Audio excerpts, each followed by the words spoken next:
Aucun. Et laissez-moi vous dire ce que représente le WOD, l'entraînement du jour. Il s'agit d'une routine avancée garantie pour dépasser à terme les capacités des êtres humains les plus en forme du monde. Et c'est par là que nous avons commencé. Nous voulions atteindre le bout de la lance et remplir le terrain. Mais j'ai des programmes pour les personnes âgées et pour les enfants, et tout cela peut être mis à l'échelle. Il serait fondamentalement dangereux et irresponsable de la part d'un entraîneur d'emmener quelqu'un dont on ne sait pas qu'il est un vrai cracheur de feu et de lui demander de courir 400 mètres, de faire 15 pompes en équilibre sur les mains, de grimper à la corde sur 15 pieds, de faire 2 ascensions et de faire 4 séries de ces exercices pour gagner du temps. En fait, il y a une chance raisonnable que l'effort soit fatal à quelqu'un dans une cohorte suffisamment importante.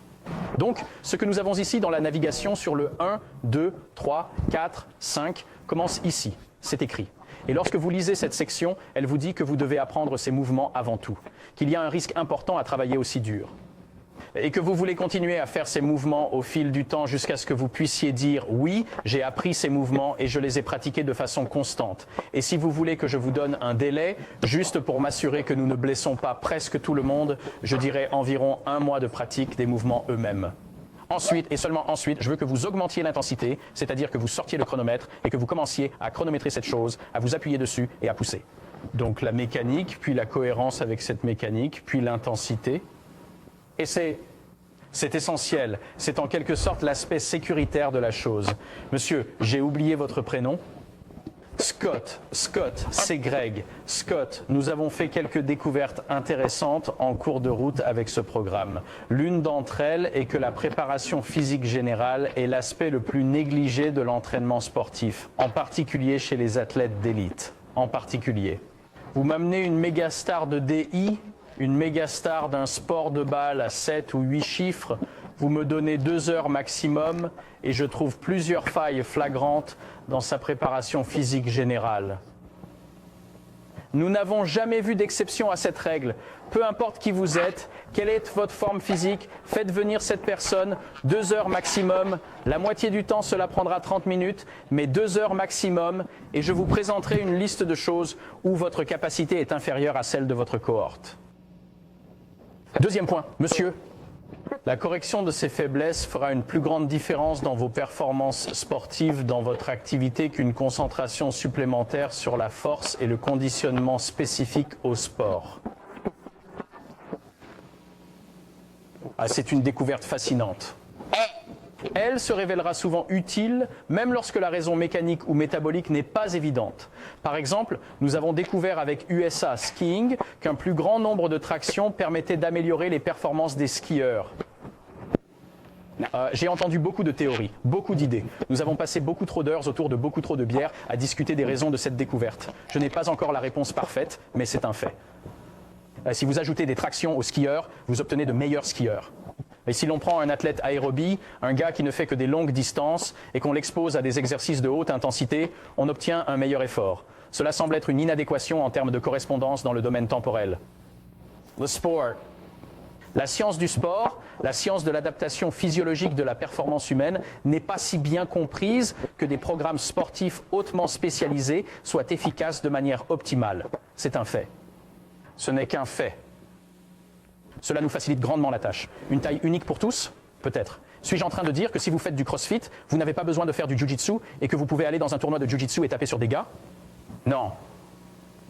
Non. Si vous voulez devenir bon au football, vous devez faire du football. Si vous voulez devenir bon au rugby, vous devez jouer au rugby. Si vous voulez devenir bon au tennis, vous devez jouer au tennis. Mais je ne veux pas que vous attachiez un câble à une raquette de tennis et que vous fassiez cela avec un poids à l'autre bout en pensant que cela fait de vous un meilleur joueur de tennis, parce que ce n'est pas le cas. Ce n'est pas le cas. Et tous les sports ont suivi cette évolution en termes de renforcement musculaire. Au départ, il s'agit d'un effort de renforcement musculaire qui se reflète évidemment dans le sport qu'il essaie de soutenir.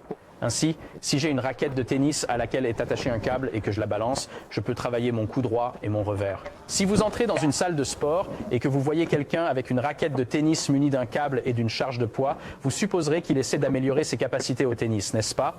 Eh bien, ce n'est plus ainsi que les joueurs de tennis s'entraînent. Ce n'est pas ce qu'ils font. Ce n'est pas ce qu'ils font. Que font-ils? Le nettoyage des jerks, l'arraché, le squat, le développé couché. Il est presque impossible, à l'ère moderne, dans l'environnement NCAA DI, d'assister à un entraînement, à moins de voir que, waouh, tout le monde est noir et mesure 1,90 m, laissez-moi deviner, le basketball. Je veux dire que c'est assez facile à faire. Mais si l'on se contente de regarder la programmation et la prescription de l'effort de conditionnement physique, il serait presque impossible d'identifier le sport, de savoir si l'on est en train de regarder la crosse féminine de l'UC Santa Barbara, ou vous savez, le rugby masculin entièrement noir de la Nouvelle-Zélande. Vous ne verriez pas la différence dans la prescription de conditionnement physique. C'est vers cela que nous nous dirigeons. C'est ainsi que tous les sports ont évolué. C'est ainsi que tous les sports ont évolué. Macrocycle, mésocycle, tu ne te repompes pas, vous voyez. Ce qui est intéressant, Scott, c'est que nous nous sommes implantés les deux pieds dans la communauté sportive et que nous avons laissé les gens raconter leur histoire. Vous savez, ce n'est pas moi qui vais vous dire que le CrossFit est la meilleure façon de faire du rugby. Je vais vous mettre en contact avec quelqu'un qui joue au rugby. Et si vous me demandez quelles sont les applications du CrossFit au combat, je vous mettrai en contact avec quelqu'un qui a emmené le CrossFit à la guerre. Je ne suis pas vraiment intéressé par l'évaluation de mes propres travaux. Je veux simplement mesurer la capacité de travail dans de vastes domaines temporels et modaux. C'est ce que nous faisons. Ce qui me préoccupe, c'est d'aller directement au système et d'essayer de faire en sorte que les tissus connectés de mon corps l'accompagnent. Scott, permettez-moi, et ce sont d'excellentes questions, de me faire l'avocat du diable. Je ne suis pas attaché à ma position et je ne défends pas la vôtre. Mais voilà, un médecin de la marine m'a dit exactement la même chose. J'ai dû lui dire, docteur, écoutez, si vous veniez me voir et me disiez, je veux que vous me construisiez un programme qui bousille environ un participant sur 5, je lui dirais, vous l'avez construit. Votre programme me semble avoir été conçu pour blesser les gens. Comment faire? Je vous dirais qu'une bonne façon est de les faire courir sur de longues distances où je n'ai pas la pleine capacité fonctionnelle des principaux moteurs. Je vais vous dire, et nous avons des résultats parfaits dans ce domaine, que toute personne qui fait courir des hommes et des femmes qui n'ont pas la pleine capacité fonctionnelle de leurs principaux mouvements doit être en mesure de le faire. Si vous ne pouvez pas faire exécuter à la hanche et au genou une gamme complète de mouvements fonctionnels, je ne veux pas d'une vitesse élevée, d'une forte répétition, d'une utilisation constante de ces mêmes membres, de cette même structure. C'est ce qui explique le taux d'abandon que nous avons constaté dans les programmes auxquels nous avons participé, qu'il s'agisse de l'école des Marines, de l'école des tireurs d'élite ou de celle de Bud. Et voici le bilan du CrossFit, juste pour répondre directement et factuellement à cette préoccupation. Il y a eu une réduction spectaculaire des blessures, toutes causes confondues, avec le CrossFit, partout où il a été mis en œuvre. Qu'il s'agisse des forces canadiennes, de Buds, de NSW, de la Colorado State Patrol, du LAPD SWAT, il y a eu une réduction significative des blessures. C'est important. Ce que je dois faire, c'est enseigner d'abord et avant tout la mécanique du mouvement humain. Savez-vous que dans l'entraînement militaire, il n'y a pas d'extension complète de la hanche? Permettez-moi de vous faire un dessin.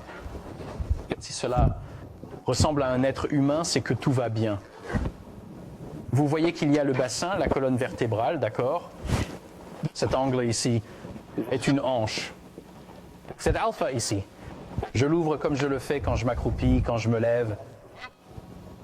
C'est une gamme complète de mouvements fonctionnels pour la hanche. D'accord?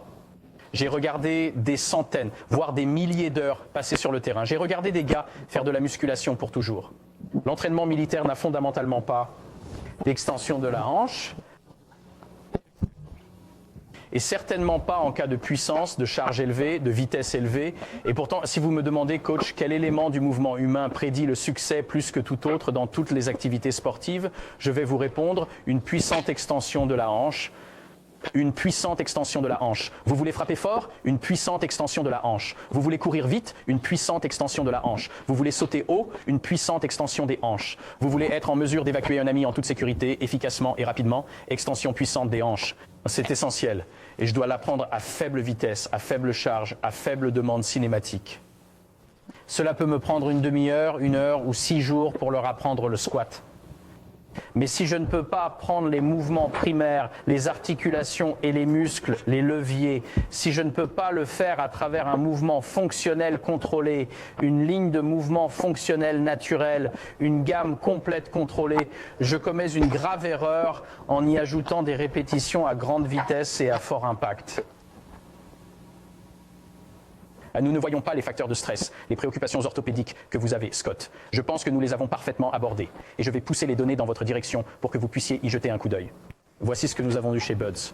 Pour la première fois en 17 ans, nous avons connu une période de 2 ans sans recul du PT et sans blessure due au PT. C'est la première fois. C'est la première fois. Non, je pense que nous sommes sur la bonne voie. Mais Scott, si votre préoccupation est que, waouh, cela pourrait conduire à des blessures orthopédiques, oui, bien sûr. Pire que ça, ça pourrait conduire à la mort. La rhabdomyolyse est un problème très réel, une préoccupation très réelle. Nous avons un problème démesuré à ce sujet. C'est le cas du CrossFit. Nous voyons beaucoup trop de rhabdomyolyse. Pourquoi ? Ce programme a une courbe dose-réponse très puissante. Regardez. Toutes les courbes dose-réponse ressemblent à ça.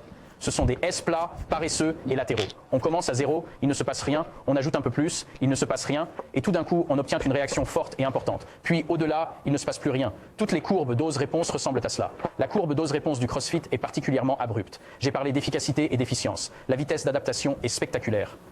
L'adaptation elle-même, je vais vous dire, juste pour jouer avec les chiffres, nous prenons typiquement une cohorte de soldats et nous augmentons leur capacité de travail sur une large période dans les domaines moteurs, quelque part entre 30 et 40% d'augmentation de leur capacité de travail en 12 semaines environ.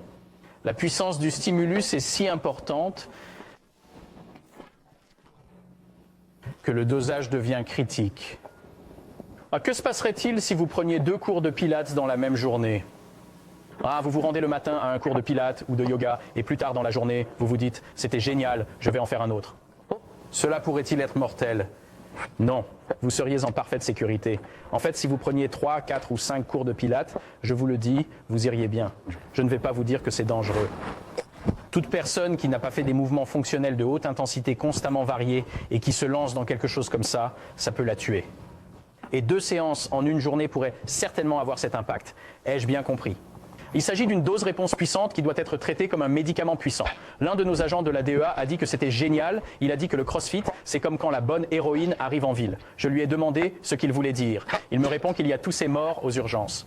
Et je lui réponds, oui, c'est ce qui s'est passé. Je veux dire que si votre exposition à la physiothérapie s'est résumée à courir, tirer, s'asseoir, faire des abdominaux, laver, rincer, répéter, ad nauseum, vous allez vous rendre compte que vous n'êtes pas du tout préparé à ce genre d'exigence cinématique. Vous vous souvenez que je vous ai dit sur ce graphique que je vous laisserai choisir les modalités et que je me moquais bien de ce qu'elles étaient, n'est-ce pas ? Les mouvements que nous utilisons, les mouvements fonctionnels, sont singulièrement uniques dans leur capacité à déplacer de grandes charges sur de longues distances rapidement, à forcer la distance et le temps. C'est à nouveau la puissance. Ainsi, si vous choisissez d'autres activités que les nôtres, vous obtiendrez une courbe beaucoup plus basse. Ainsi, une fois que nous avons décidé que la capacité de travail est essentielle à la performance humaine, tout comme elle l'est pour les hélicoptères, les missiles, les fusées et les camions, une fois que vous avez compris cela, vous vous retrouvez presque avec notre liste de mouvements parce que les mouvements que nous utilisons, les mouvements CrossFit, sont singulièrement uniques dans leur capacité à déplacer de grandes distances, de grandes charges et rapidement. Ils sont singulièrement uniques dans leur capacité à exprimer la puissance. Au fait, pour ceux d'entre vous qui ont une formation en physiologie, la puissance est définie par le physiologiste de l'exercice. C'est la définition de l'intensité, n'est-ce pas ? C'est presque toujours, le plus souvent, la variable indépendante associée à la maximisation du taux de retour d'une adaptation favorable, peu importe ce que c'est. Vous me dites que je veux augmenter mes HDL, vous le faites, c'est votre bonne classe, vous voulez les augmenter. Je vais vous dire que l'intensité est la clé de la puissance, la clé de l'augmentation. Vous voulez vous améliorer, vous voulez diminuer la graisse corporelle, je vais vous dire que l'intensité est la clé. Pas le volume, mais l'intensité. Pour améliorer la masse musculaire, il faut de l'intensité. Si vous voulez provoquer cette réponse neuro-endocrine, une modification substantielle du milieu hormonal et neurologique, l'intensité est la clé. Je ne connais pas d'adaptation significative qui ne dépende pas de l'intensité, pas même une adaptation favorable. Augmenter la densité osseuse, c'est ce que nous voulons tous, n'est-ce pas? Des os plus gros, plus forts et plus sains, c'est l'intensité. Vous voulez réduire votre résistance à l'insuline, c'est l'intensité. Vous voulez améliorer votre puissance, eh bien la puissance, c'est l'intensité. Il n'y a pas de doute là-dessus. Pourquoi n'y a-t-il pas plus de gens qui s'entraînent avec intensité? Les rires, dites-moi parce que ce n'est pas agréable. Il y a une grande différence entre faire une de nos séances d'entraînement et rester assis sur le cycle de vie pendant 1 heure à lire le New York Times. La différence est énorme. C'est une énorme différence.